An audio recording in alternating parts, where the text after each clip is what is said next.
Hello and welcome once more to Red Gaming Tech. My name is Amata. Today is the 30th of December and I have some news regarding Apple and iTunes. As an update to the iTunes terms of service, we'll actually introduce a new 14-day return policy to European users.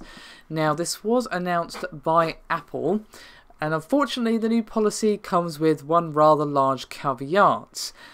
Now, users who deliberately purchase an item on the iTunes store forfeit the right to return it. So basically, you can only return a purchased item that was basically gotten by accident and you haven't downloaded it, then you can get a refund. Now, gifts cannot be refunded once the user redeems the code. So basically, if your kid or whatever downloads a game by accident or whatever, as long as you don't download it, install it or whatever, you can actually get a refund. Same for gifts. If you get given a gift and you're like, oh, I've already got that game or I don't want it, you can get a refund as long as you don't redeem the code.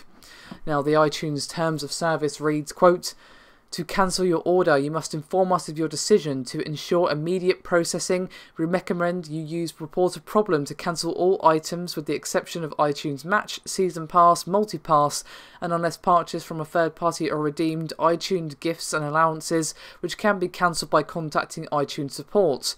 You also have the right to inform us using the model cancellation form below or by making any other clear statement. If you use a Report a Problem, we will communicate acknowledgement of receipt of your cancellation to you without delay." And according to Apple, anyone who wishes to return a digital item will in fact be reimbursed no later than 14 days from the day they receive the cancellation notice. So it's a bit strange how this is kind of European only. I don't really get their logic there. Why are we different to the US? Perhaps they couldn't get this to fly in US. I don't actually know. I'm kind of scratching my head over that one, to be honest. Now, some of you may be thinking, but what about the auto download when you actually purchase an item? Like, say for a large game, it might take a minute or two to download and you could go, oh crap, I don't want that, cancel it.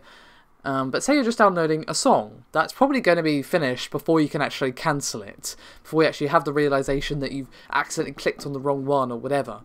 Now, if you're that concerned, I would suggest that you look into turning off auto download, which I would imagine you can do. I'm not an iPhone expert, I'm an Android gal personally, but looking at the comments, it does seem like you can disable that. So if you're concerned about purchases, if perhaps incorrect purchases have been made in your account, perhaps by a child or just by a genuine mistake or whatever, I suggest you disable auto download, just because as soon as you download the game, it does seem like it does become void. You cannot return it.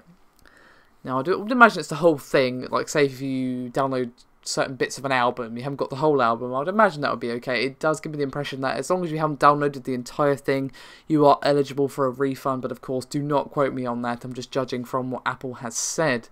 So there you go. Thank you very much for watching and I'll see you next time.